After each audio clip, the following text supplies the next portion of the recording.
Hey everyone, what's up? This is Afri. Super cool that you have watched the Transformed Series 1 SURFISTAN.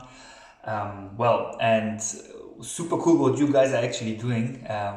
Surf City project, I really appreciate it. So you sent me some questions and I'm more than happy to answer them. The first question was whether it was my first experience doing river surfing, and if you have watched the movie, then by now I'm sure you can answer it yourself. The answer is yes. So I started surfing, ocean surfing, pretty much 10, not 12 years ago. And river surfing is something I just picked up for that Afghanistan surf trip that we went for. By the way, it was the first time ever somebody went to Afghanistan to surf. So yeah, that was my dream to share my passion with my home country. And obviously there are no oceans in Afghanistan, so river surfing was the way to bring surfing to Afghanistan. Well,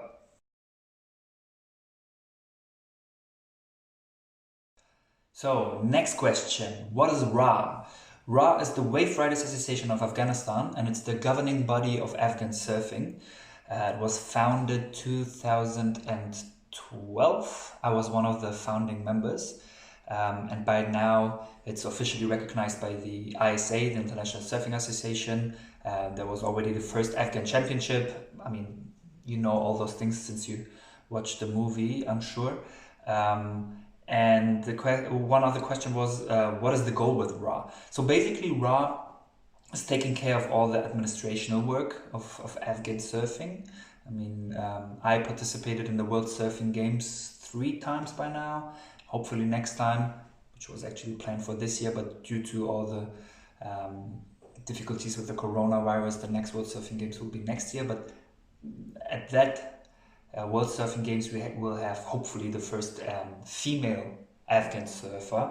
So all those things WRAA is taking care of. But at the same time, WRAA is a platform to be able to share the sport of surfing, my love, maybe your love as well, surfing, with the people in Afghanistan, to be able to promote the surf over there. Not to make the crowds and the spots more crowded, don't worry, that's not the aim, but just to let people experience that joy of surfing. And if it's nothing else, then just be able to watch that sport, because obviously in Afghanistan it's not a sport that will take over in the next couple of years, but it's more like showing people what is possible in a country like Afghanistan that is war-torn since centuries, decades at least. It's a nice thing to be able to show some nice images of their compatriots doing that sport. So yeah, that's some of the things that WRAA is doing.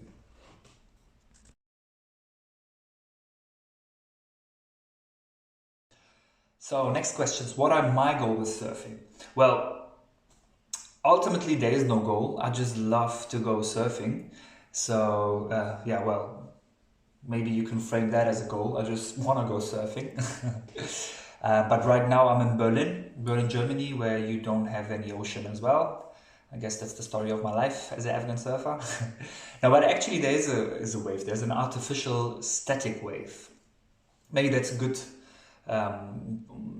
possibility to explain the difference between static and dynamic waves, which you can frame as river and ocean waves. Well, ocean waves, I'm sure you're familiar with.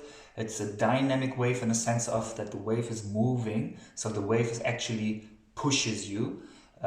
Whereas with the static wave, which is what technically is called a river wave, I mean, not a tidal wave, that is something that happens in rivers as well, but I'm talking about a static wave. So it's more like a water turbulence that is fixed in one position. Normally you have some stones or things like that that causes the turbulence.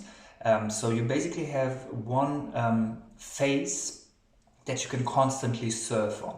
You're not moving with that wave, but you're just there, and then there you can do all the maneuvers. For me as an ocean surfer, I would say that the biggest difference in feeling is that where in the ocean it feels like being in a symbiosis with the wave. You know, the wave is like pushing you, and you are going with the wave. On a static wave, it feels to me more like a kind of like a fight against the water. You know, you're trying to stay on that one spot, and the water tries to like spit you over. So yeah, that's me. But then again, I'm not a river surfer, and I'm not saying that river surfing is not fun. On the contrary, it's actually quite helpful if you want to train specific maneuvers. Like when we went to Afghanistan, I wasn't that experienced. By now, I did a little bit more of river surfing as well, and now I can actually start to do the transition, like take the stuff that I'm doing on the river wave for the ocean wave. I would say the river surfing actually made me into a better ocean surfer as well, because the possibility that you have on river waves is to constantly practice and train the same maneuvers, whereas in the ocean it's always changing, right? I mean, in the beach break, the banks are changing, but even if you're on a point break or a river break, depending on the tide, on the swell, and so many more factors, it's really difficult to have the same situation on and on again, so that you can do the same maneuver and keep on repeating it. Whereas on the river wave, and especially on the artificial static wave, you have the same conditions, so you can like do your backside snap 10 times and focus on like opening your shoulder and what you do with your backhand and things like that. So that's that, and this is what I'm trying to do here in Berlin right now due to all the limitations because of the coronavirus. I mean, we can't really use the artificial wave. Hopefully that will change soon. But actually, I just got back from Indonesia, which is where I was training for the next World Surfing Games, which are also going to be the next Olympic qualifier for the Tokyo Games, which now will be in 2021. So yeah, before that I was actually in Hawaii, first time in my life, beautiful place. I was participating on a breathing exploration given by Laird Hamilton, the famous big wave surfer. I'm sure many of you are familiar with him. And later on, I had the chance to train with Chris Moore, the father of Carissa Moore, the current female world champion. And yeah, that was definitely a boost in my surfing, and actually quite good preparation for the next World Surfing Games. We have to see when they will be scheduled. Okay, everyone, I hope I didn't talk for too long.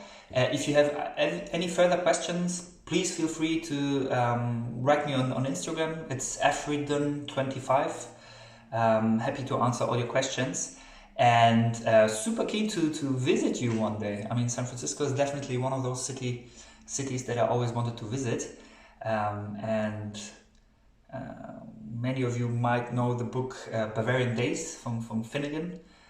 The stuff that I read about the surf in San Francisco sounds pretty appealing to me, so I would love to surf with you guys. Have a great day. Bye bye.